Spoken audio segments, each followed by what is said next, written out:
안녕하세요. 온땅교회를 말씀으로 섬기고 있는 한성민 목사입니다. 온땅교회 유튜브 채널을 시청해 주셔서 감사합니다. 설교를 들으신 후에 좋아요와 구독을 꼭 눌러주시면 감사드리겠습니다. 온땅교회 말씀 사역에 큰 도움이 됩니다. 오늘도 말씀 안에서 평안하시고 즐거운 하루 되시길 바랍니다. 감사합니다. 구독과 좋아요를 꾹꾹 눌러주세요. 감사합니다. 요한계시록 31번째 시간으로요. 인침받은 자의 수 14만 4천이라는 제목으로 그 말도 많고 탈도 많은 14만 4천이라는 수에 대해서 한번 살펴보도록 하겠습니다. 우리가 함께 읽은 요한계시록 7장은요. 6장과 8장 사이에 있는 장이잖아요. 6장의 마지막 장면이 뭐였어요? 하나님께 어린 양이 인을 6번째 인을 떼셔서 하늘이 두루마리처럼 말리는 이야기였고, 마지막에 그들의 큰 진노의 큰 날이 이르렀으니 누가 능히 서리오 하면서 아무도 하나님의 진노의 날에 설 수 없다라는 말씀이 끝났죠. 그리고 그러면 이제 당연히 어떤 장면이 나와야 되겠어요? 7째 인을 떼는 장면이 나와서 이제 완전히 온 우주가 하늘로 말려지는 이야기가 나와야 되는데, 그 이야기는 몇 장에 나와요? 8장에 나오고, 오늘은 마치 문학에서 사파처럼 가운데에 다른 이야기가 똑 들어가 있는 거예요. 그 이야기가 입맞은 자 14만 4천이라는 그 하나님의 백성들의 수를 세는 이야기가 나오고, 이제 8장에 7째 인을 떼는 장면이 등장합니다. 계시록 7장 1에서 8절에는 살아계신 하나님께서 그의 천사를 보내서 몇 천사라고 되어 있어요? 4천사를 어디에다요? 땅 네 모퉁이에다 보내요. 사방에 바람을 불게 하신 거죠. 우리 앞에서 나누었던 것처럼 네 바람, 네 생물 기억나시죠? 그걸 보내어서 또 다른 천사에게 해 돋는 데부터 올라오게 하셔서 하나님의 종들에게 뭘 친다고요? 이마에 인, 여기 인이 뭐예요? 많이 했었잖아요. 스플라기조마이라고 해서 도장을 찍어서 인친자의 수를 세는데 몇이라고요? 14만 4천이다. 이 14만 4천은 12지파의 총합 12,000이 12번 돼가지고 14만 4천이 됐다. 본문의 내용은 한글로 볼 때는 큰 문제 없죠? 그냥 다 알고 있는 이야기잖아요. 그래서 이제 요 14만 4천이 뭐냐? 라고 할 때 보편적으로 보는 견해는 3가지가 있는데요. 주석에 대부분 다 나와 있어요. 첫 번째로는 이 당시에 유대교의 핍박으로 말미암아 순교를 당한 그리스도인의 수, 짐승의 표를 받지 않는 자들이라 그래서 순교를 당한 그리스도인의 수를 14만 4천이라고 보는 견해가 있고요. 두 번째로는 요 14만 4천을 문자 그대로 받아들여서 당시에 유대교에서 기독교로 개종한 유대 기독교인들의 수가 이 정도 된다. 그도 그럴 것이 이후에 누구의 수를 센 거예요?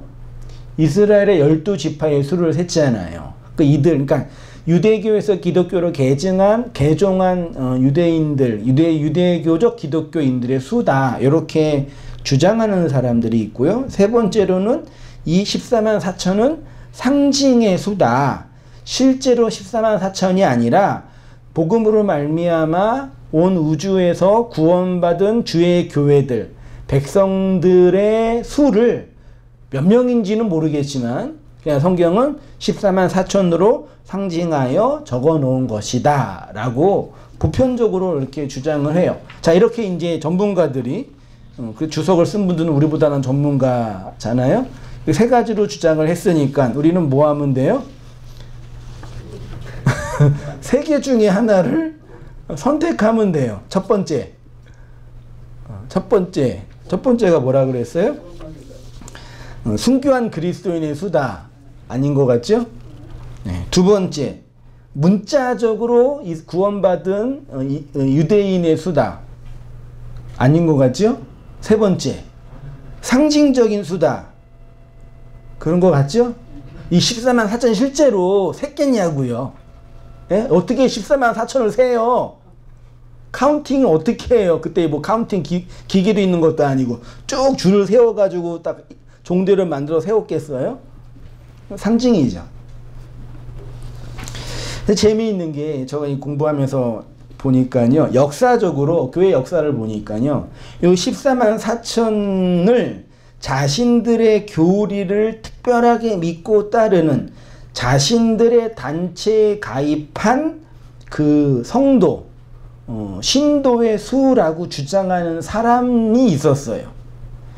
여호와의 증인의 창시자인 러셀이라는 사람이 이 14만 4천은 여호와의 증인의 성도의 수다라고 주장을 했대요.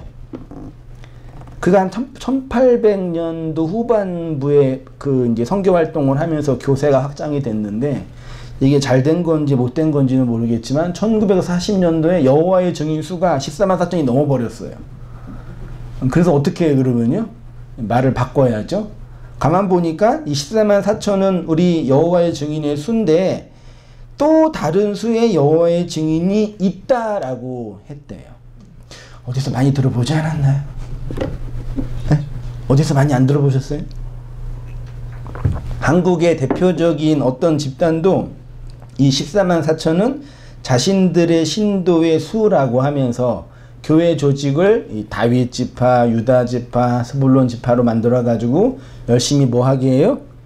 전도하게 해서 12,000명 만들고 14만 4천이 되는 것이 되면은 주님의 재림이 임한다, 이렇게 주장을 해서 큰 부흥을 이룬 그 단체가 있죠. 어디라고 말할 필요는 없지만 아마 그분이 이 한 100년 전 이분을 벤치마킹 한 게 아닌가 생각이 들더라고요. 근데 재미있는 건 뭐냐면, 잘 보세요. 한국의 소위 말해, 그냥 제가 소위라고 표현할게요. 정통교단의 기독교인들, 정통교단의 목회자들은 성경을 상징적으로 많이 봐요? 문자적으로 많이 봐요? 성경을 해석할 때 역사적으로 해석해요? 문법적으로 해석해요? 아니면 상징적으로 해요? 비유적으로 해석해요? 일반적인 정통교단, 뭐 장로교, 침례교, 감리교 이런 교단의 일반적인 목사님들은 성경 전체를 보통 어떻게 해석해요? 해석 방식이 없어요? 보통 문자적으로 해석하고 그 문자를 어떻게 하면 잘 적용할 수 있냐라는 쪽으로 해석을 하죠. 일반적으로. 그래서 제가 하는 뭐 영적인 해석이나 혹은 상징적인 해석이나 비유적인 해석을 되게 경계하고 터부시하고 오히려 비유와 상징으로 해석하면은 뭐라 그래요? 이단이라고까지 한단 말이에요. 그래서 그런데 그분들은 이 14만 4천을 뭘로 해석해요? 실제로 해석 안 하고 상징적으로 이거는 실제적인 수가 아니라 어떤 집단이나 단체의 수가 아니라 그냥 우주적인 교회의 상징적인 수다라고 해석을 해요. 근데 오히려 그런 이단들이 상징과 비유와 비사를 많이 하는 이단들이 이 본문을 뭐라 그래요? 문자적으로 받아들인단 말이에요. 저는 이 현상을 잠깐 보면서 되게 놀라워요. 아니, 끝까지 주장하려면 일관성 있게 주장을 해야지. 성경의 구약에 있는 뭐 축복받는 이야기, 저주받는 이야기, 뭐 이런 얘기는 문자적으로 받아들여서 하나님의 말씀을 지키지 않으면 이 문자 그대로 저주를 받는다라고 사람들을 협박하는 사람들이 이런 부분도 뭐라고 해석해요? 이거는 문자가 아니라 상징이야 라고 해석을 하고, 또 어디는 다 상징과 비유로 말하면서 이건 또 뭐라 그래요? 이거는 우리 집단의, 우리 단체의 구원받은 수야. 우리만 이렇게 14만 4천이 될 수 있어 라고 주장하는 꼴을 보니까 이게 정통교단이나 비정통교단이나 다 뭐에 예민하게 있어요? 수, 넘버, 요거에 예민하게 있어요.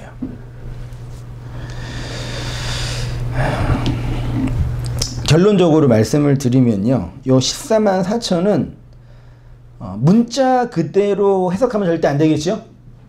그렇죠? 그러면 상징으로 해석하면 맞냐? 반은 맞고 반은 틀려요. 왜냐하면 14만 4천이라는 우리가 14만 4천을 쓸 때 어떻게 써요? 일반적으로 14만 이렇게 쓰잖아요. 이거는 무슨 수예요? 아라비아 수예요. 아라비아 수는 언제 나왔죠? 15세기 이후에 사용했어요. 그 전에는 아라비아 수가 있긴 있었지만 사용을 해요, 안 해요? 안 했어요. 그래서 이렇게 안 썼어요. 근데 우리는 어떻게 써요? 이렇게 써요. 그러니까 성경이 의도했던 거는, 그러니까 이걸 상징으로 봐도 14만 4천이라는 수에 이게 몰입해요. 요거를 수라고 생각해요. 넘버라고요. 상징으로 보더라도요. 그쵸? 그러니까 구원받은 전체 교회의 수는, 실제적인 수는 모르는데 그냥 글을 이렇게 썼다라고 하는 거예요. 실제적으로 수라고 하는 건 당연히 문제가 있고, 상징으로 보는데도 수라고 보는 것도 정확하게 보지 못해요. 문제의 핵심을 못 보는 거예요. 그러니까 우리는 표피적으로 일어나는 다양한 그 사건, 눈에 보이는 것들이 있지요. 그것들 자체도 봐야 되지만, 분석을 해야 되지만, 그것 안에 있는 실제 사건의 진위를 봐야 되잖아요. 근데 문제는 뭐냐면, 시간이 지나고 문자가 변개되면서 우리는 그 문자 껍데기에 많이 매몰되어 있단 말이에요. 그래서 이거를 상징구로 보냐, 수로 보냐에 또 다른 수 문제로 싸워요. 결론적으로 말하면 이거는 숫자가 아니라 뭐예요? 그냥 상징적 문자예요. 그 나중에 뒤에 다 읽어보셨죠? 결론 났잖아요? 네. 14만 4천이 어떻게 나와요? 12 곱하기 12 하면 뭐예요? 144죠. 여기에서 뭘 곱해요? 곱하기 뭘 해요? 1000을 하면 뭐예요? 14만 4천이 되잖아요. 그 12은 어떻게 나와요? 땅의 수인 4와 하나님의 수인 3이 합해지면 뭐가 돼요? 7이 되죠. 근데 4와 3이 뭐해지면? 곱해지면 뭐가 돼요? 12가 되죠. 7은 무슨 수라 그랬어요? 안식이라 그랬고, 12은 뭐라 그래요? 아들이라 그랬잖아요. 네. 하나님이 우리에게 안식이라는 이 교리를 주면은 우리가 뭐가 된다고요? 아들이 되죠. 이 7과 12의 5의 차이가 어디에서 경험돼요? 읽어보셨을 거 아니에요. 출제자의 의도를 파악하셔야 돼요. 하나님의 안식과 아들이 되는 완성의 그 차이가 어디에서 결정돼요? 어디에서 경험돼요? 어디에서요? 천이 뭐예요? 천년 왕국. 원래 천과 뭐가 같은 수예요? 1과 같은 수잖아요. 이게 알레프의 뜻이라 그랬잖아요. 하나님이라는 그 알레프의 수를, 고대 시대는 이 알레프 보면 이거는 1이고 천이다 그랬단 말이죠. 그래서 하나님은 천이 하루고 천이 1이고 1이 천이라 그랬잖아요. 이건 숫자, 그러니까 천년 왕국이라고 계시록이 말하는 이 천년은 개념의, 이 물리적 개념이 아니라 하나님의 통치가 바실리오가 임하는 그 말씀이 떨어진 그 과정의 시간을 천년 왕국이라 그러죠.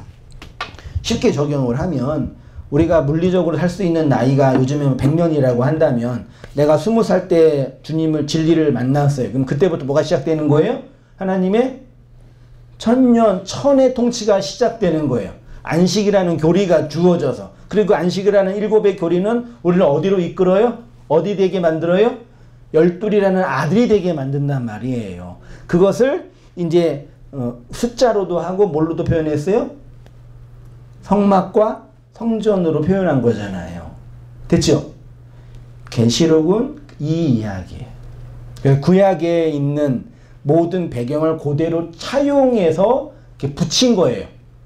그러니까 요한이 막 환상을 보고 막 봐서 새로운 거를 이렇게 한 게 아니라 구약에 이미 다 나와 있는 이야기들을 차용해서 붙여서 편집해 놓은 게 계시록이에요.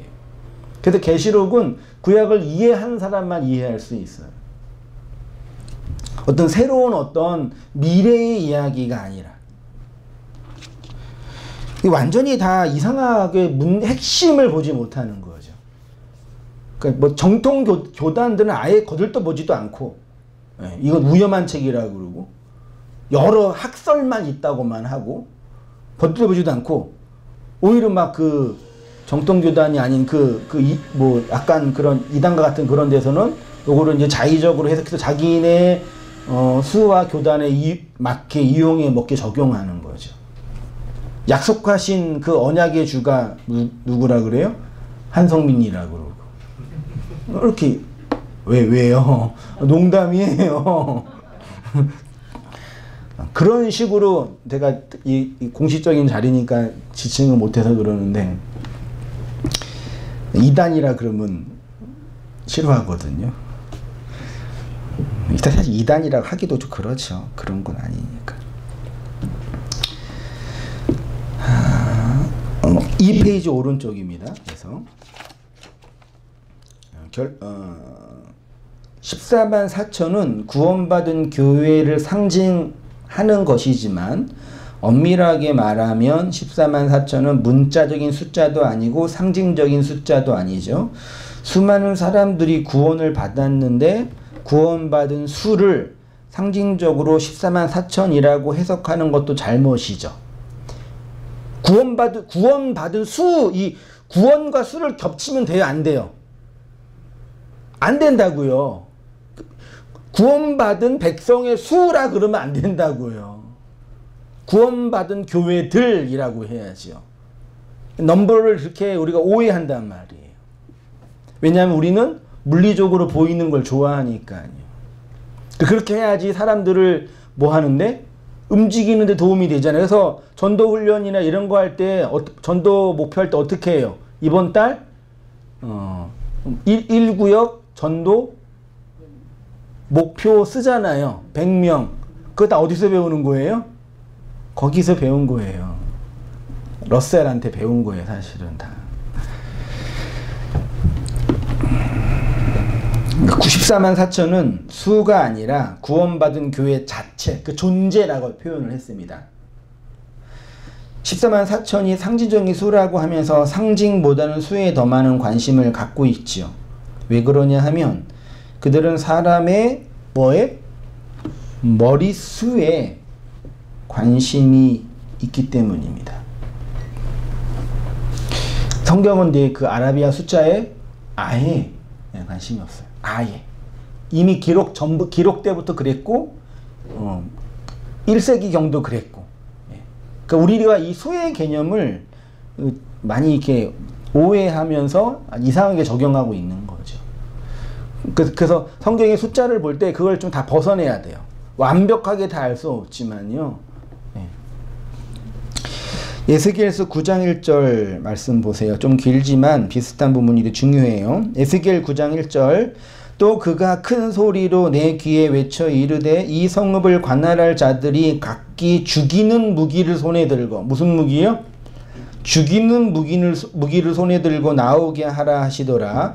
내가 보니 6사람이 북향한 윗문 길로부터, 누구를 상징하는 거겠어요?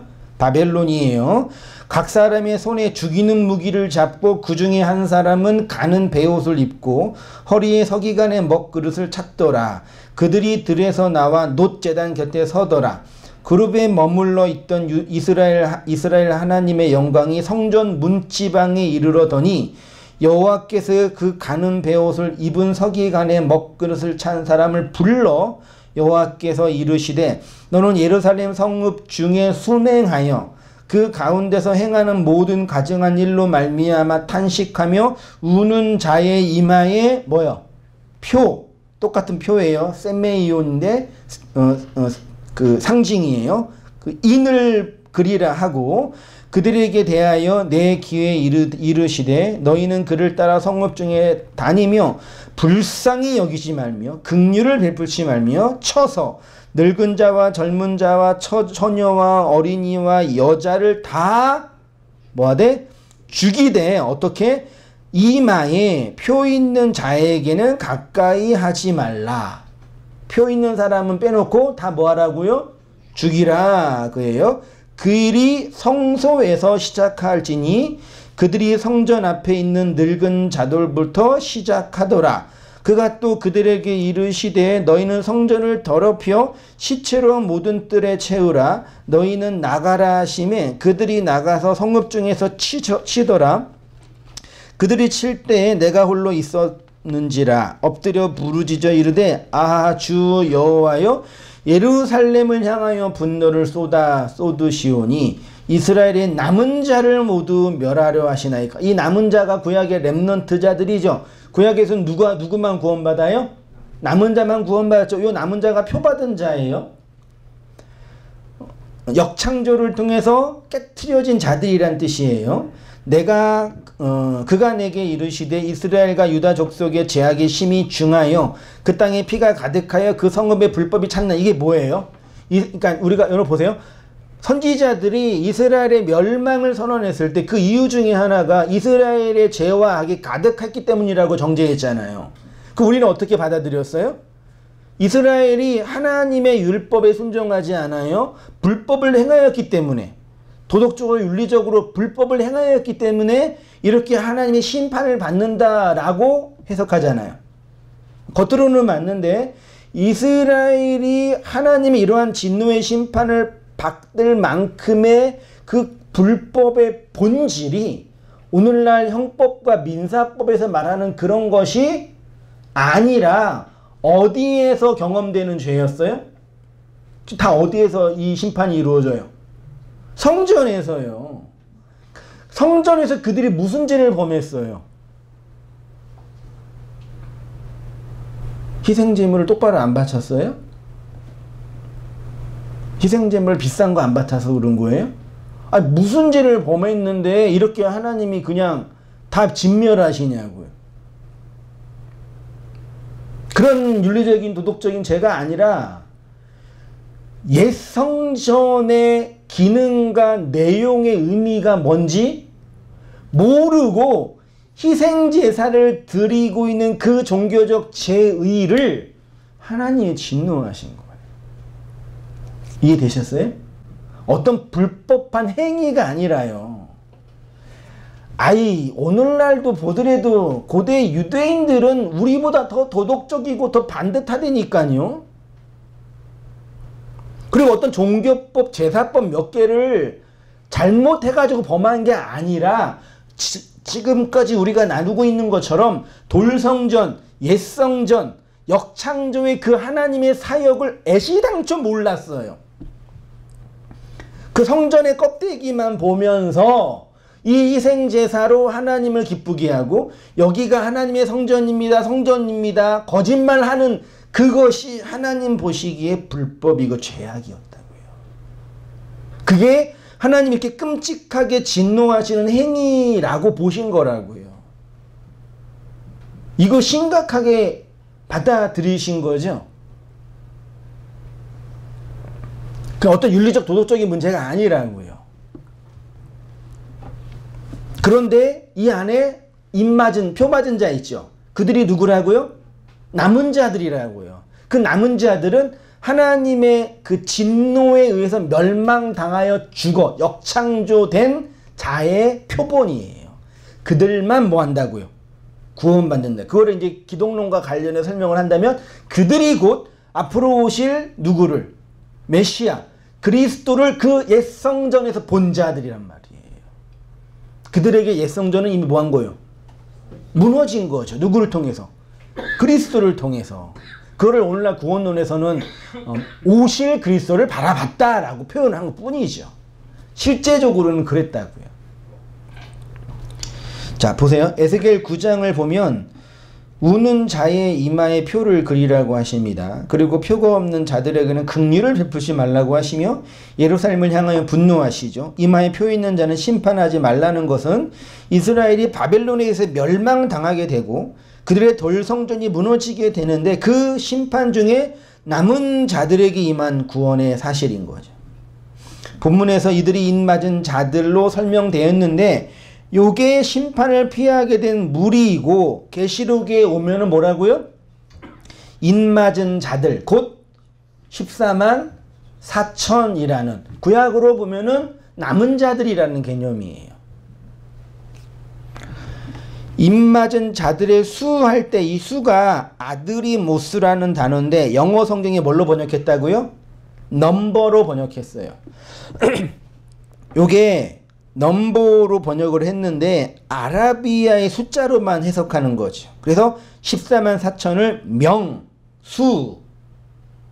보는 거예요. 근데 이 아드리모스 각주 2번 있죠. 거기 뜻이 4개가 있는데 첫 번째로는 합계, 수, 뭐 총액, 그 다음에 계산, 병력, 그 다음에 뭐 덕양 있는 사람, 마지막에 뭐라고 돼 있어요? 암호, 코드. 이 숫자의 안에 뭐가 있다고요? 암호가 있다고요. 오늘날 암호도 다 숫자로 하잖아요. 그러니까 수는 물리적인 수를 세는 것도 있지만 그 안에 뭐가 있다고요? 물리적인 수 안에 어떤 암호가 있다. 자, 1 하면 이거고 5 하면 이거고 4 하면 이거야. 1, 4, 5는 요거야. 네? 1 하면 이거고 5 하면 이거고 3 하면 이거야. 정했죠? 그럼 1, 5, 3 하면 뭐예요? 그거. 그게 뭐라 그래요? 그거 암호라 그러잖아요. 그 암호는 누구한테만 읽혀져요? 해독한 사람한테만 읽혀지는 거예요. 해석된 사람들한테만. 근데 그런 개념은 없고 그냥 오늘날 그 인문학적인 책 정도로 숫자로만 해석해가지고 뭐고 몇 명이고 몇 명이고 그러니까 성경에 그 얼마나 많은 분량이 숫자가 나오고 그 개수가 나오고 족보가 나와요. 그 숫자를 모르니까 마태복음 1장에 예수님의 족보가 나오잖아요. 몇 대로 돼 있어요?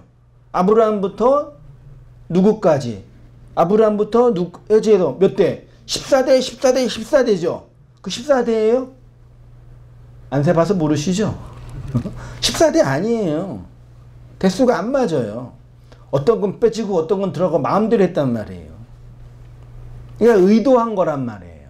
14라는 그 게마트리아가 그 히브리어에는 뭘 뜻하는 건지 아시죠? 다윗 있죠. 그 게마트리아를 14를 뜻하거든요.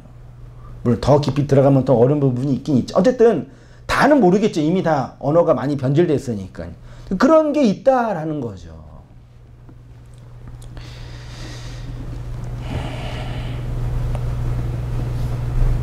그래서 명수로 해석해서 정말 봐야 할 그 본질을 못 보고 엉뚱한 해석과 적용을 해요. 4절 다시 보세요. 내가 인침을 받은 자의 수를 들으니 이스라엘 자손 중 각 지파 중에서 인침을 받은 자들이 14만 4천이다. 읽어볼게요. 4절 이하에서 인침을 받은 자들의 수를 14만 4천이라고 하는데 이 수는 이스라엘의 네 방향의 진영에 네 세 지파씩 합한 수를 합한 거예요. 뒤에 가서 더 깊이 해볼게요. 각 방향의 진영에 세 지파의 수가 12,000이고 네 방향으로 모든 12지파가 합한 수가 14만 4천이죠. 네 방향에서 세 지파의 수가 14만 4천이 된 건데 광야의 이스라엘의 진영엔 이스라엘의 군대이고 요한계시록에서는 네 생물로 네 바람으로 설명이 된 거죠. 그러니까 요한계시록의 14만 4천은 어디를 모티브로 한 거예요? 민수기 1장 이하에 나오는 광야의 이스라엘의 진영. 광야의 이스라엘의 진영은 뭐예요? 그거는 여행객이에요? 휴가족이에요? 뭐 하는 사람들이에요? 군대예요. 군대 진영이에요. 고대 시대는 고대 시대 때 숫자를 세는 거는 누구를 셌어요? 20세 이상 남자만 셌단 말이에요. 걔네들이 뭐 하기 때문에? 총칼이 아니지. 칼 들고 싸우는 군인이었기 때문에. 그러니까 군대수를 센 거예요. 요거는 군인수란 말이에요. 그러니까 광야 이스라엘은 하나님의 나라로 진격해 들어가는 군인들, 하나님의 나라의 군인들이란 개념이란 말이에요. 그게 이스라엘의 군대 진영의 모습이에요. 뒤에 가서 더 깊이 해볼게요. 성경은 이 숫자의 상징을 통해서 하나님의 나라가 완성되는 모습을 설명하고 있지요. 하늘에서 완성된 하나님의 나라가 어디에서 이루어져요? 이 땅에서 이루어지죠. 하나님, 예수님은 우리에게 하늘에서 하나님의 뜻이 이루어진 것처럼 어디에서도 이 땅에서 하나님의 뜻이 이루어지라고 뭐하라 그랬어요? 기도하라 그랬죠. 창세기 1장도 계시록도 다 무슨 내용이에요? 하나님의 하늘에서 뜻인 하늘에서 이루어진 하나님의 뜻이 어디에서 이루어지는 거예요? 이 땅에서 이루어지는 거예요. 그러면 하늘의 뜻이 이 땅에 이루어지는 그 그림을 뭘로 그렸겠어요? 그거를 성막과 장막과 성전으로 그려주신 거예요. 보세요. 계시록 7장 15절에 그러므로 그들이 하나님 보좌 앞에 있고 또 그의 성전에서 밤낮 하나님을 섬김에 보좌에 앉으신 이가 그들 위에 뭘 친대요? 이 장막을 치다가 헬라어로 뭐라고요? 요거는 중요해요. 알면 좋아요. 헬라어로 스케노, 이게 장막을 치다 거주하다죠. 바울의 알바가 뭐였어요? 텐트 메이커, 천막 치는 사람. 돈 벌려고 한 거 아니에요. 선교하다가 돈이 없어가지고 성급이 자기가 자비랑 선교. 그거 아니에요. 설교 한 편에 몇 명이 회심을 했는데 돈이 없었겠어요. 네? 오늘날 이런 학다발이 이런 별거 아닌 목회자랑 비교하지 마세요. 수많은 사람들이 따라다녔던 그런 위대한 주의 종인데 왜 무슨 자비랑 선교를 해요? 저같이 이런 사람만 자비랑 선교를 하지.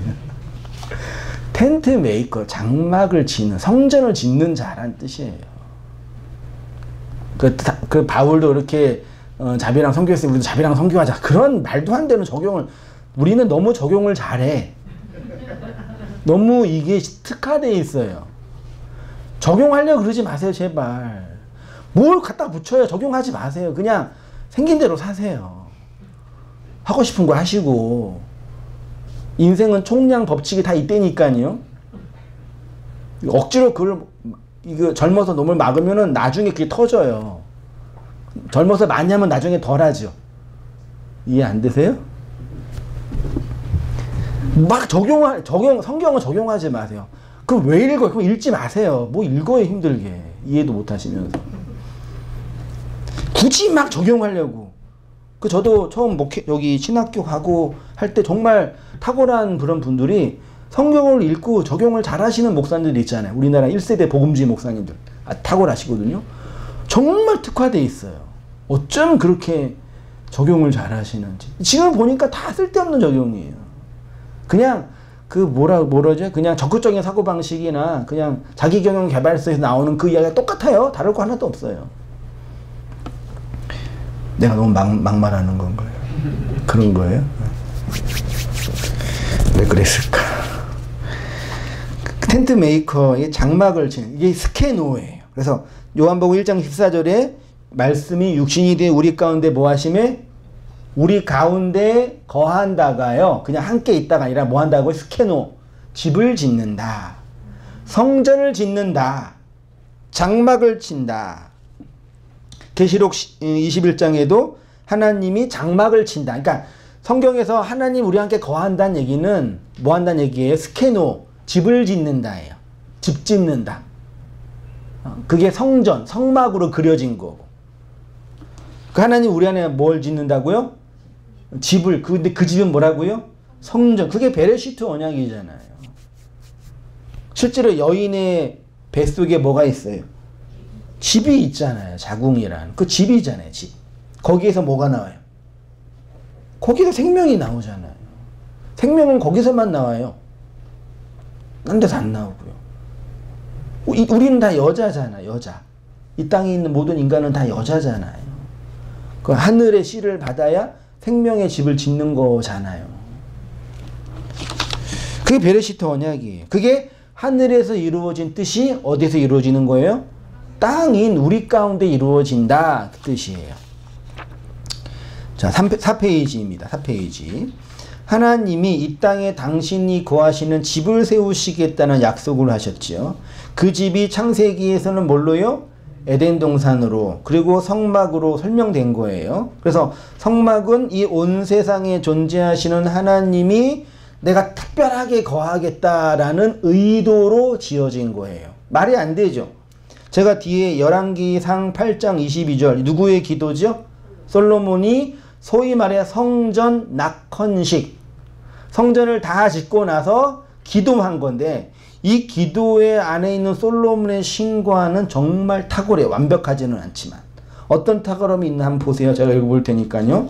솔로몬이, 제가 좀 중간에 뺐습니다. 편집했습니다. 여호와의 제단 앞에서 이스라엘 온 회중과 마주서서 하늘을 향하여 손을 펴고 이르되, 이스라엘의 하나님 여호와여, 위로 하늘과 땅, 아래로 땅의 주와 같은 신이 없나이다.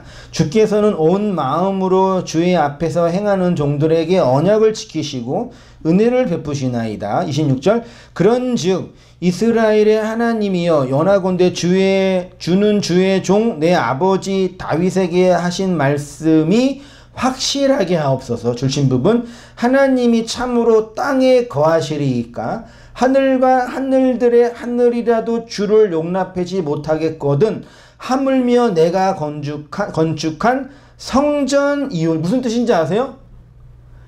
하나님이라는 그 절대적이고 지존자이신 그 우주적 통치의 하나님은 내가 지은 인간의 이 얼마 안 되는 성전에 절대로 거할 수 없는 분이라는 걸 저는 알고 있습니다. 됐죠? 근데 당신이 우리 아버지랑 언약을 맺었잖아요. 무슨 언약? 네가 지은 집에 들어가겠다. 원래는 이런 인간이 지은 집에 들어올 수 없는 분이라는 걸 알아요. 근데 하나님이 약속을 하셨다는 걸 얘기하는 거예요. 그러시지 않았습니까? 그러니까 거하시고 그 다음에 뭘 하셔야 되냐면 밑 아래쯤에 줄진 부분이요. 29절에 주께서 전에 말씀하시기를 내 이름이 거기 있으리라 하신 곳 이 성전을 향하여 주의 눈이 주야로 보시오며 주의 종이 이곳을 향하여 비는 기도를 들을 수 없어서 주의 종과 주의 백성 이스라엘이 어디? 이곳을 향하여. 실제로 그 이스라엘 백성은 이제 여기 유대인들은 성전 향하여 하잖아요. 요거를 고지고대로 들은 거예요. 이 원래 하나님은 온 우주에 계시는데 약속한 이 성전에 계시기로 하셨으니 내가 이곳을 향해 기도를 하면 당신은 들어주실 줄 믿습니다. 그 언약의 확신인 거예요. 오늘날로 말하면 하나님은 밖에 계셔요? 안에 계셔요? 하나님은 내 안에 계셔요? 내 밖에 계셔요? 하나님이라는 분은 나와 상관없이 존재하시는 절대자잖아요. 그러니까 어디 계시는 거예요? 어떻게 그분이 내 안에 계실 수가 있어요? 말이 안 되죠, 이거는요. 그 인간의 언어로 설명할 수 없는 그분이. 근데 그분이 내 밖에 계실 때는 그분은 절대자고 지존자고 내가 공경해야 되고 따라야 되고 순종해야 할 절대자예요. 그래서 그 순종과 그 따름에 복종하지 않으면 나는 뭘 받아요? 심판받고 멸망받을 수밖에 없는 존재예요. 무한한 초월적 차이가 있단 말이에요. 신과 나는요. 어떨 때? 내 밖에 계신 하나님일 때. 요거를 소위 말해 이신론이라고 하는 거예요.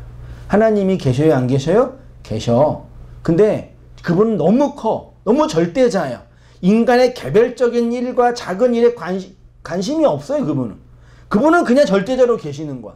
나랑은 상관이 없는 분. 그 이신론이 말하자면요. 다는 아니지만. 근데 그 하나님이 뭘 하신 거예요? 언약을 하신 거란, 약속을 하신 거란 말이에요. 누군가에게만 특별하게 내가 너한테 들어가 내 집을 지을게. 그게 언약, 약속으로 주어진 거예요. 그 창세기 맨 처음부터 보면 베레시트의 약속이고 그 약속이 안식으로 주어진 거. 그래서 그 약속을 받은 자는 내 밖에 계시는 그 하나님이 어디로 오셔요? 내 안으로 임재에 들어오시는 구속의 경험을 체험하죠. 그게 무슨 왕국? 천의 카이로스의 시간이 진행되는 구속의 시간, 천년왕국이라 그런 거예요. 내 안에 계신 하나님이 또 나를 통해 어디로 가세요? 내 밖으로 땅끝까지 나가시는 거잖아요. 그게 제가 하나님의 성전을 통해서 밖에 계신 하나님이 어디로? 에이스, 엔, 에피, 아포, 디아 함으로 우리를 하나님의 성전을 완성하신다는 구속의 이야기라 그랬잖아요. 이거를 솔로몬이 어떻게 했어요? 깨달은 거죠. 그래서 그 솔로몬 성전 오늘날로 환산하면 몇백 조 되거든요. 금으로 환산하면은요. 어마어마한 돈이잖아요. 근데 이 성전에 거할 수 없다는 걸 알아. 근데 거하신대. 그거는 마치 나라는 이 민물에 존재할 수 없는 분이지만 근데 내 안에 거하신대요. 그래서 그 하나님의 약속을 따라 하나님과 함께 걸어가는 동행하는 교회들이 되는 거예요. 됐죠? 명백한 복음이잖아요. 근데 어떻게 해요? 사람들은 이 진리의 표피, 껍데기만 보고 인간의 왜곡된 욕망에 갇혀있는 자들이 겉에 있는 이야기만 보면서 성전 딱 세워놓고 거기 향해 기도를 하면 뭐 한대요? 들어준대. 이 교리를 만들어내는 거예요. 그 안에 있는 무수한 하나님이 언약과 인간의 언어로 설명할 수 있는 그 관계는 상실한 채예요. 다 그러고 있잖아요. 어느 종교가 안 그러고 있어요? 이슬람이 안 그러고 있어요? 기독교는요? 가톨릭은요? 그러니까 정통 교회들이 뭐 2단, 3단 비난할 필요도 없어요. 그 성전 자신이 내 안에 집을 짓는 하나님의 나라라는 걸 솔로몬은 아마 직감했을 거예요. 자, 4페이지 오른쪽이에요. 하나님은 내 밖에도 존재하지만 내 안에도 계시지요. 내 밖에서 나와 상관없이 나를 초월하여 존재하는 하나님인 걸 아셔야 돼요. 그치만 그 하나님이 나와 함께 나를 통해 존재하시죠. 그걸 뭘로 설명했다고요? 성막과 성전으로. 자, 됐지요? 자, 이 얘기를 왜 하는지 아시겠어요? 자, 계시록은 어떤 이야기예요? 성막과 성전, 옛 성전에 관한 이야기고 그 모티브는 어디에 있다고요? 구약에.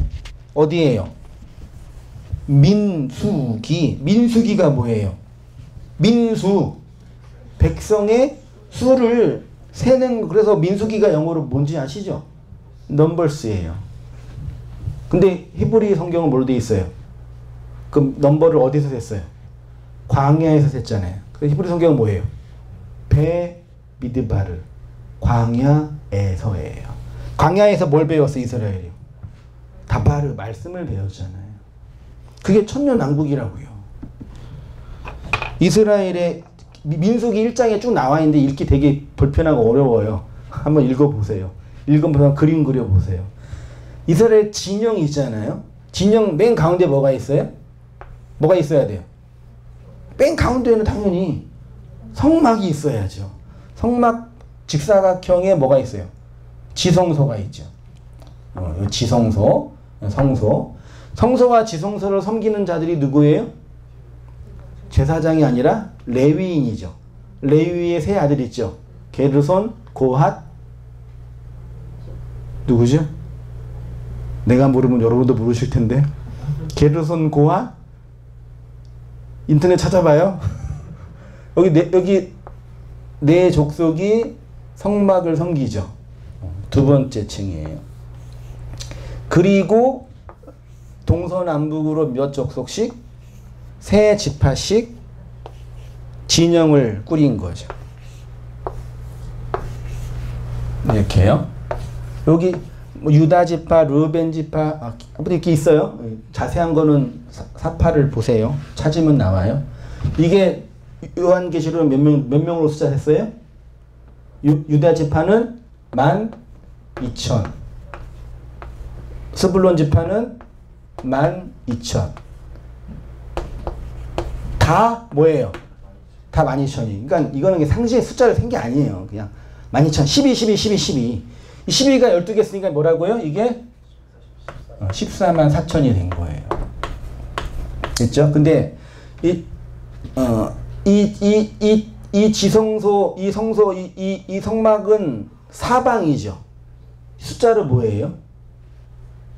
요거를 지워야 되나? 네. 지워서. 이거는 사잖아요, 사. 그쵸? 이 사인데, 사방에 몇 개씩 있어, 이스라엘 백성 족속이요? 세 족속씩 있잖아요. 그러니까 사각형의 세 족속이 있죠.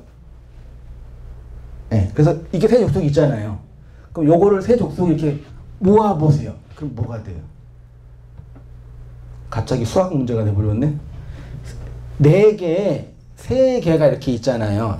세 개가. 요거를 이렇게 지금 육면처럼 이렇게 모아보세요.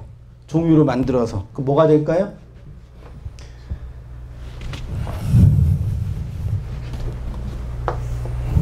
세 개, 그림이 죄송하네요. 뭐가 돼요? 피라미드.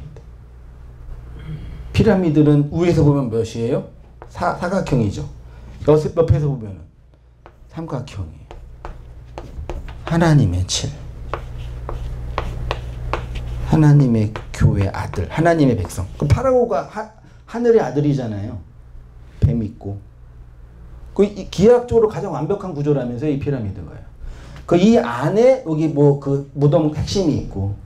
그러니까 이거는 하늘과 땅을 그려낸 거예요. 원래 피라미드는 이스라엘이 출애굽 이전부터 있었으니까, 그 고대부터 있었던 거니까 그걸 그려낸 거죠. 이게 성전이라면, 이게 나중에 그 계시록에 오면은 이게 뭘로 돼 있어요? 하나님의 성전이 네모 반듯한 뭐로 돼 있어요? 육면체로 돼 있잖아요.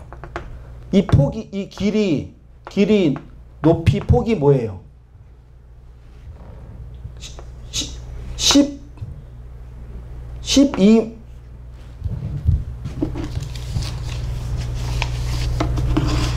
10이야, 14에.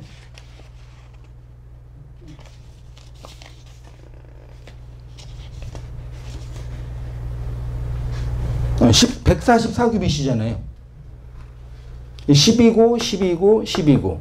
아, 성전의 길이, 폭, 높이가 10이고, 성벽이 이걸 쭉 핀 게 뭐라고요? 144가 나와요. 그 이야기를 할게요. 읽어볼게요. 보세요. 14만 4천은 이스라엘의 광야 진영을 설명하는 것이라고 했어요.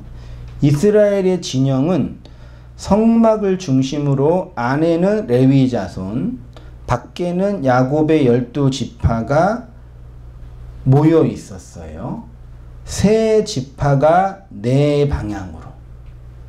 그래서 하늘의 수인 3과 땅의 수인 4개가 연합하여 만든 게 뭐예요? 안식이고, 그 안식을 통해 만들어내는 게 뭐예요? 열둘이라는 하나님의 아들이란 얘기예요. 3과 4가 합해지면 7이 되고 곱하면 열둘이 되죠. 그렇게 저는 묵상해 봤어요. 합하는 거는 화학적 결합은 아니죠. 그냥 붙이면 되잖아요. 그렇죠? 근데 곱하는 건 함께 하나가 되는 것 같아요. 제 개인적인 그냥 묵상이에요. 그래서 하늘의 3과 땅의 4가 곱해지면, 하늘과 땅이 하나가 되면 뭐가 된다요? 그게요? 아들이 되는 거라. 그걸 열둘로 표현한 거죠. 그 하늘의 뜻 3이 이 땅에 이루어지는 것을 4를 열둘이라고 했죠. 그 완성이 이루어지기 위해서는 반드시 이 땅에 뭐가 이루어져야 돼요? 7이라는 안식이 이루어져야 되는 거예요. 네, 그 안식이 이루어지는 것을 기념하기 위해서 뭘 만든 거예요? 안식일을 만든 거예요. 안식일에 모여서 이스라엘 백성은 뭐 했어요? 성전 제사를 드렸는데 그 성전 제사의 진의가 완성된 우리는 그 안식일에 뭐 하는 거예요? 안식에 뭘 들어요? 말씀을 듣잖아요. 하나님이 굳이 그냥 일주일에 한 번, 7일에 한 번 모이지 않고 그냥 분기에 한 번 모이고 그냥 1년에 한 번 모여. 그래도 되잖아요. 예. 네. 근데 왜 일곱에 한 날을 모이라 그랬겠어요? 안 모이면, 안 들으면 어떻게 돼요? 이 안식의 말씀을. 어떻게 될까요? 해볼까요? 어떻게 돼요? 잃어버려요. 망각해요. 의도된 날이라. 의도된 날. 뭘 기념하는? 안식을, 안식케 하는 말씀을 듣는 그 날이라고요.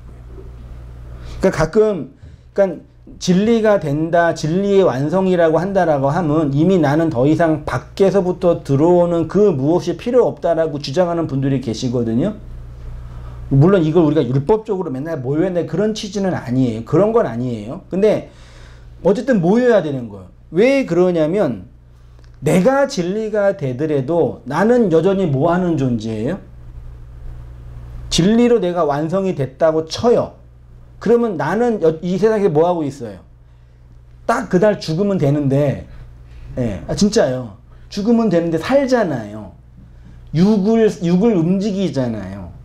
육을 움직인다는 얘기는 무슨 뜻인지 아시죠? 이 밖에 있는 모든 에너지를 뭐 해요? 내 육을 위해서 끌어당기는 뭐 하는 존재예요? 욕망하는 덩어리. 이기적 자아란 얘기예요. 이해되셔요? 희생제사가 그래서 필요하다고 말씀하신 거예요. 그러니까 내 밖에서 내 안으로 들어온 진리는 진리로 완벽한 건데 누가 변개한다고요? 역사의 시간, 시공간 속에서 나라는 존재가 끊임없이 변해요. 그치요? 변한 그게 긍정적이든 부정적이든요. 그러니까 진리는 절대인데 그 절대 안에 있는 나는 육을 가지고 있는 동안 변한다고요. 그래서 아까 전제로 그냥 육이 끝나면 돼요. 그러면 오케이예요. 근데 그렇지 않다면 그래서 여러분 보세요. 세상이 내 밖에도 있지만 실제 어디에 있다고요?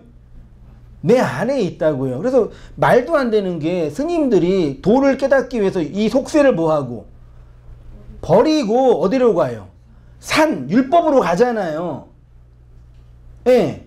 율법의 산에 갔는데 거기가 어디가 돼요? 속세가 되잖아요. 이 물리적 세상에서 이건 아니야. 우리끼리 욕망하고 거짓하는 이거는 옳지 않아. 그래서 진리를 깨닫고 부처님의 도에 도달하기 위해서 요걸 버리고 나는 부처가 계시는 산으로 갈래 해서 갔단 말이에요. 거기는 그냥 청명한 산인데 누가 간 거예요? 제약 덩어리, 욕망의 덩어리 누가? 내가 가버렸잖아요. 이걸 알고 계실까? 그분들이?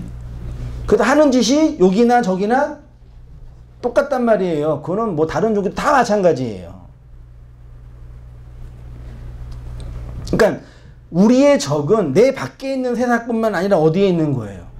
내 안에 있다면 여러분 진리를 보는 성경을 볼 때 우리가 왜곡하고 오해하는 거는 나한테 왜곡된 그 가르침이나 거짓 선지자들이나 율법에 가득 찬 자들이 가르쳤기 때문이라고만 하면 안 돼요.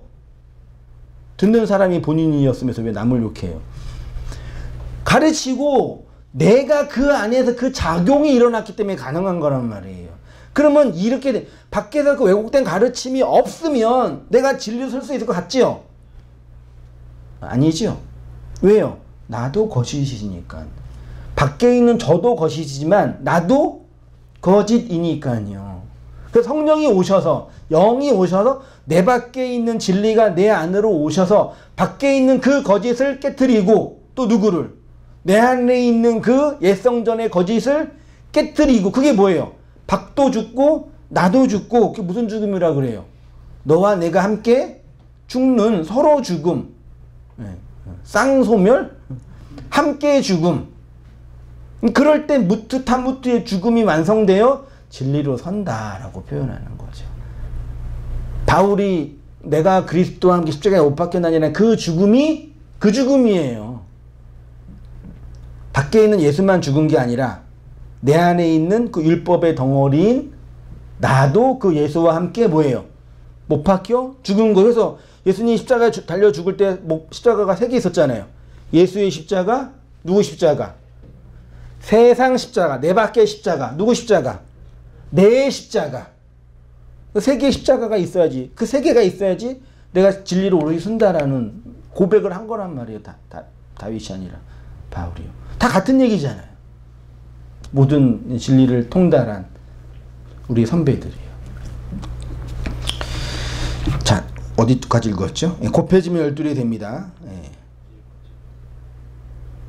그 하늘의 뜻이 3이 땅에 이루어지는 것을 12이라고, 이 완성이 이루어지기엔 7의 안식을 경험해야 되는데, 이 7이라는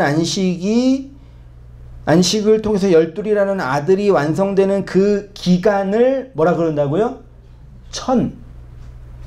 그 시간적으로 카이로스의 시간. 그래서 때가 참에, 하나님의 때가 왔음에, 그지요? 그 카이로스의 시간이요. 이거는 물리적인 시간이 아니라 존재적이고 질적인 시간이죠. 그렇죠? 우리는 물리적 공간에서 물리적인 육체력으로 살아가지만 그걸 감각하고 느끼는 질은 다 다르지요.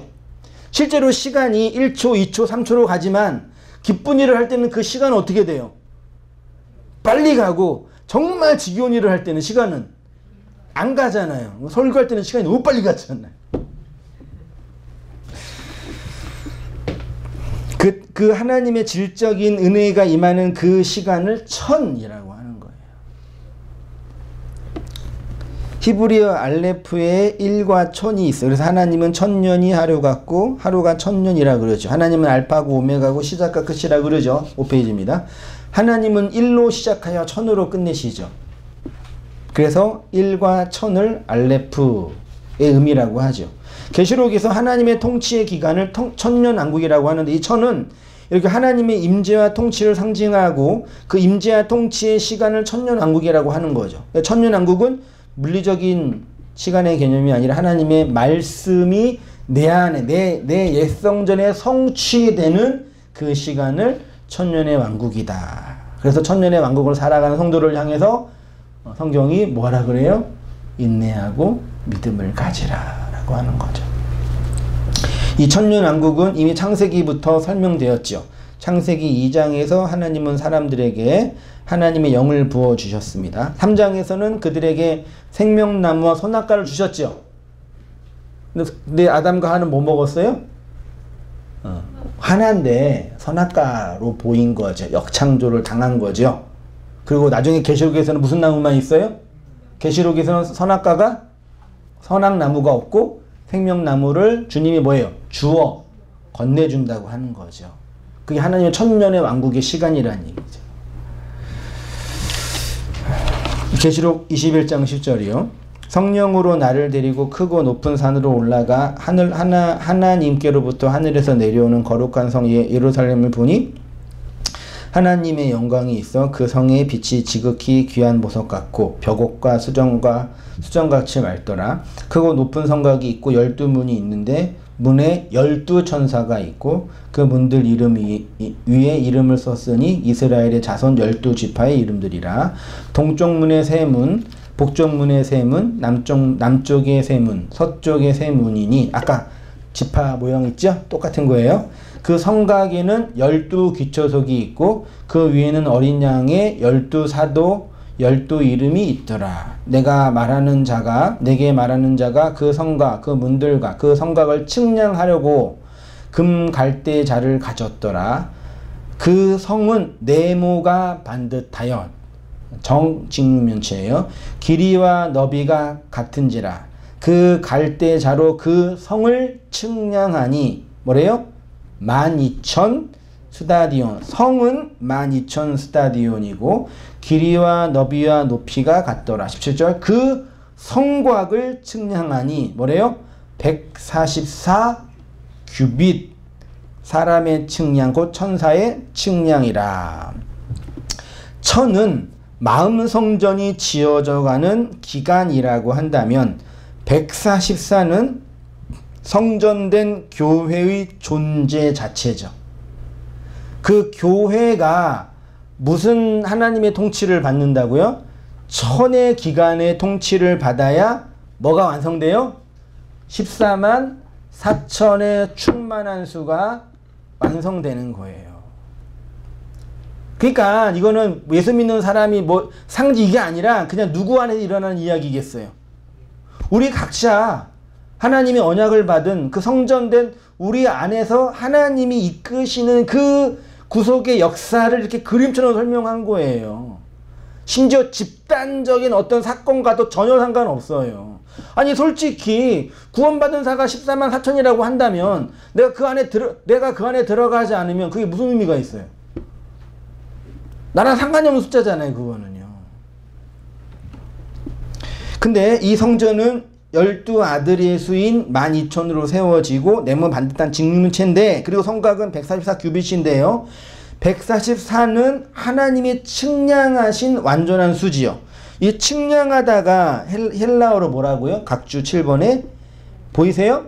메트레오라는 단어인데 이게 사용된 용례가 산상수훈에 예수님께서 너희는 비판하는 그 비판으로 너희가 비판을 받을 것이요 너희의 뭘로요? 헤아리는 그 헤아림으로. 헤아리다가 메트레오인데 이걸로 뭘로 번역했다고요? 측량하다라고 번역했어요. 그러니까 너희가 헤아림을 받을 거다. 너희가 측량을 받을 거다. 그 얘기예요. 그러면 성전으로 지어져 가는 너희를 내가 내 잣대로 이렇게 측량할 거야. 그게 헤아림을 뭔다고요? 받을 거야 라는 얘기예요. 다시 말해서 내가 너를 내 성전으로 완전하게 지어져 가게 만들 거야. 그게 헤아림을 받을 것이요. 그걸 재보니까 성전은 12,000이고 성벽은 144 규빗이래요. 12를 쭉 펴니까 144가 나온대요. 겉에와 안이 하나로 연결되는 거죠. 이제 보니까 너는 나를 네 밖에 그 위대하고 지존한 신으로 알고 있을 뿐만 아니라 네 안에 그 엘로힘으로 하나님으로 알고 밖과 안이 뭐가 돼요? 하나가 된 자구나. 이게 이 얘기예요. 그게 바울이 말했던 온전함이란 얘기니까요. 그래서 그 온전함을 향해서 성도들은 인내하고 견디고 말씀을 듣고 가는 자들이다. 계속 요구하고 부탁하는 거예요. 그 표대가 이렇게 있으니까 뒤돌아보지 말고 그 하나님의 온전함을 향해 인내하고 가. 이 얘기예요. 근데 그거를 다 내 밖의 말씀과 내 밖의 하나님으로 상정해 놓고 그 하나님께 잘 보이면 몇 개의 복을 받고 그 하나님의 말씀을 어기면은 저주를 받는 그런 이상한 잡신 용도를 만들어 놓은 게 오늘날 이 문명 기독교의 이 작태잖아요.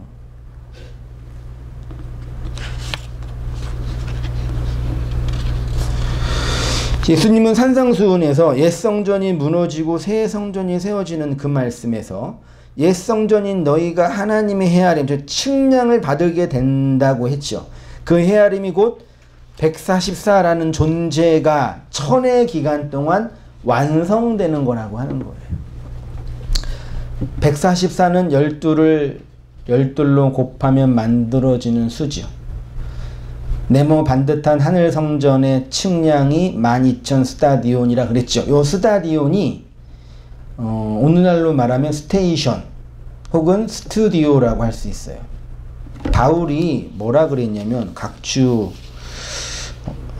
나왔나요? 각주 8번에 고린도 전서 9장 24절에 운동장에서 다름질하는 자들이 다 달아날지라도 오직 상 얻는 자는 하나인 줄 너희가 알지 못하느냐. 너희도 얻도록 이와 같이 다름질하라. 여기서 운동장이 헬라어로 뭐라고요? 스타디온이에요.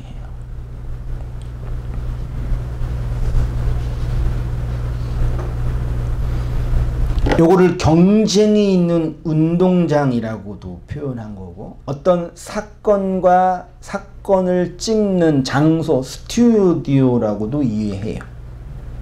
결론적으로 말하면 이게 뭐겠어요? 성전, 성막이라는 얘기예요. 그러니까 고린도전서 9장 24절을 우리가 다름질을 잘해서 목표를 향해 서 도달해야지 구원받는다라고 해석하잖아요. 그 말도 안 되는 얘기라니까요.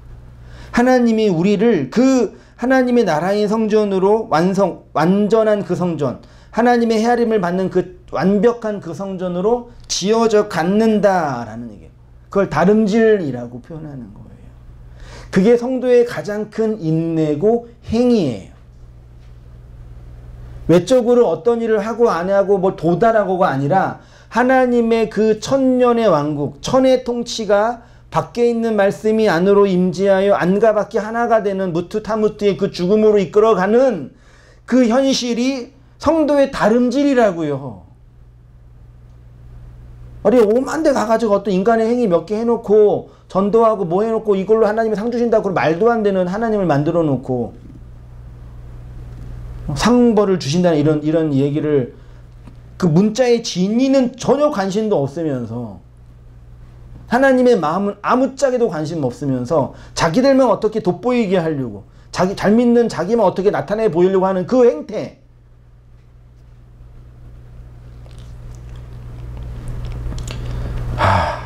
끔찍해요 정말.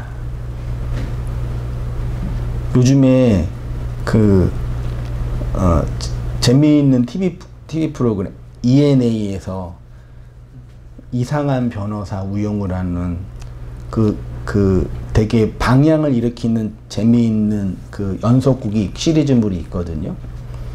그 우영우라는 변호사가 물론 이제 그 연속극인데 그 자폐 스트럼이 있지만 그 천재적인 그 뭐라 그러죠? 무슨 서번트 증후군이 있는 그런 인물인데 그 자폐 장애아의 행동 많이 아시잖아요. 그런 행동이 있으면서 어떤 거에 특화되어 있냐면은 그 사건의 본질을 보는 게 특화되어 있어요. 다른 사람과 소통과 이런 건 좀 모자른데 아무튼 거기에서 이제 작가가 의도하는 거는 제가 볼 때는 이 인물은 여러 가지 부족하지만 천재적인 게 뭐냐면 어떤 그 눈에 보이는 사건의 이면에 있는 그 본질을 보는 데 천재적인 게 있는 거죠. 그 사망과 거기에 자폐가 있는 큰 등치가 있는 동생이 형을 때려서 형을 죽인 장면이 나오거든요. 우리가 볼 때는 그것만 있는데 그걸 계속 그 파헤치다 보니까 형을 때리는 장면이 아니라 뭐예요? 형을 도와주려는 장면이라는 걸 캐치해낸 거예요. 그러니까 저는 그걸 보면서 진짜 우리가 갖고 있는 사람에 대한 편견 이것까지 다 무너뜨리면서 우리가 왜곡되어 있는 것들을 이렇게 많이 있구나 반성하게 되거든요. 세상의 문학도 그 정도인데 우리가 성경을 보는데 겉으로 볼 때는 그냥 하나님이 때려서 우리를 죽이는 장면처럼 보인단 말이에요. 근데 그 본질을 보면은 세상의 눈에 볼 때는 그렇게 보이는 건 당연해요. 근데 그 본질을 보면은 그게 아니라는 걸 봐야 되는데 이 인간들이 자신들의 편견과 자신들의 오해와 자신들의 신학 체계 등등을 가지고 하나님을 재단해 버려서 이미 다른 것을 결정을 내버리면 자기들의 손해가 막심하거든요. 그렇게 변화를 못하는 거예요. 오죽하셨으면 예수님이 오셔가지고 그냥 다 부신다 그렇게 했어요. 야, 내가 할 일은 단 거 없어. 나는 그냥 다 부시러 간 거야. 예수님이 그것뿐이 한 게 없어요. 솔직히 사람을 가르치거나 뭐 교훈하거나 도덕적으로 이게 아니에요. 그냥 얘네는 소망이 없는 애들입니다. 주님, 내가 다 부셔버리겠습니다. 이와 한 몸 불사를 함께. 그게 예수님의 사역이었잖아요. 그만큼 인간은 완벽하게 전적으로 타락하여 무능력한 존재라고요. 산물의 본질과 하나님의 그 본질을 보는데 완전히 망가져 있다고요. 어떤 교화나 어떤 감화가 아니라 죽고 다시 살아나는 그 경험이 없이는 불가능한 존재라는 걸 복음이 말하잖아요. 그걸 깨닫는 것을 하나님의 천의 왕국의 시작이 된다라고 하잖아요.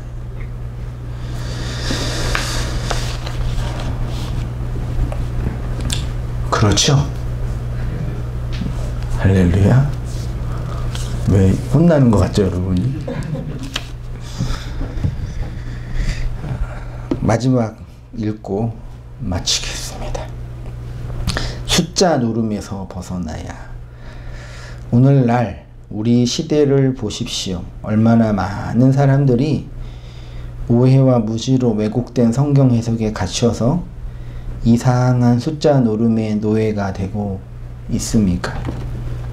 밖에 하나님과 안에 하나님이 우리의 인생 역사 속에서 하나로 완성되는 그 시간의 천, 그걸 배워야죠. 그래서 역사 속 교회는 14만 4천이라는 하나님의 헤아림을 받는 그 완벽한 존재로 서는 거예요. 그 교회로요. 그 은혜를, 이 놀라운 말씀의 은혜를 분명하고 선명하게 발견해서 이 은혜 안에서 살아가는 우리 모든 성도님 되시기를 주님의 이름으로 축원드립니다. 함께 기도하겠습니다. 하나님 아버지, 그렇습니다. 전적으로 타락하고 존재적으로 무능력하여 어떠한 도덕적인 변화와 개선의 여지가 필요한 자들이 아니라 하나님의 그 죽으심으로 죽고 영의 살아남으로 다시 살아나는, 천지가 개벽하는, 하늘과 땅이 진동하는 이 거듭남의 은혜가 아니고서는 우리가 살 수 있는 자들이 아닌 것을 또 이렇게 계시된 말씀과 하나님의 은혜의 사역을 통해서 발견합니다. 우리가 그렇게 하나님의 14만 4천의 헤아림을 받은 하나님의 기준에 도달하는 교회로 이끄시고 완성해 가시는 하나님의 사역을 목독해 하시고 그 안에서 그 진리의 말씀으로 오롯이 세워져 가는 우리 모든 교회들이 되어지도록 주님 인도하여 주옵소서. 절대적으로 완벽하게 지존자로 존재하시는 우리밖에 하나님이 내 안에 생명의 성전으로 지어져 가고 있음을 목도하게 하시고 그 안에서 진정한 안식의 누림과 아들됨의 영광을 따라 살아가는 우리의 모든 삶이 되도록 인도하여 주시옵소서. 이제는 우리 주 예수 그리스도의 은혜와 하나님 아버지의 크신 사랑과 성령의 교통하심이 우리 사랑하는 모든 성도님들의 삶 속에 지금부터 영원까지 함께 있을지어다. 아멘.